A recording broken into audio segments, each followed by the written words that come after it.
అసలు హీరో అవ్వాలని ఎప్పుడు అనిపించింది? యాక్టింగ్ అంటే మీకు ఎంత ఇష్టం? నాకు హీరో అవ్వాలని 8th స్టాండర్డ్ నుంచి ఉందండి యాక్చువల్లీ.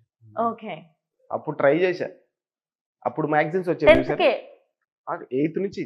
హ్మ్. మన సైడ్ ఆంధ్ర సైడ్ తెలిసింది. ప్రతి ఒక్కరికి సినిమాలు కనపడాలంటుంది. అవును. అప్పుడు ట్రై చేశా. తర్వాత కాలేజ్‌కెళ్ళాక మన మ్యాగజైన్స్ వచ్చేవి కదా! హ్మ్. ఆ మ్యాగజైన్స్‌లో యాడ్స్ ఏసేవాళ్ళు. అవును. ఆర్టిస్టులు కావాలి. మాది మదనపల్లి. ఓకే. సో, అక్కడ యాడ్స్ చూసి డిఫరెంట్ ఫోటో షూట్ చేపిచ్చేవాళ్ళు. ఓకేనా? క్యాప్ పెట్టుకోవడము, రోజ్ పువ్వు ఇలా ఇవ్వడము, స్పెక్స్ తెలిసింది కదా! సంత బ్యాచ్ అప్పుడు మనమంతా. అవును. అలా పంపించా. చాలా ఫోటోస్ హైదరాబాద్ నుంచి రిప్లై రాలా. ఓకే. లాస్ట్ 'గంగోత్రి' సినిమాకి రాఘవేంద్ర గారు యాడ్ ఏసారు. ఫిక్స్ ఆ! ఫిక్స్ అయ్యాం ఆ రోజు మా ఫ్రెండ్స్ అంతా. మామ దీనికి అప్పుడు యాడ్ ఎలా అంత సీరియస్‌గా ఉండేటివంటే మనం ఫిక్స్ అయిపోయాం మెంటల్‌గా. సో, ఈసారి పంపిస్తే సెలెక్ట్ అయిపోతాను అని మీ ఫ్రెండ్స్ బ్యాచ్. ఆ! అప్పుడు పంపించా.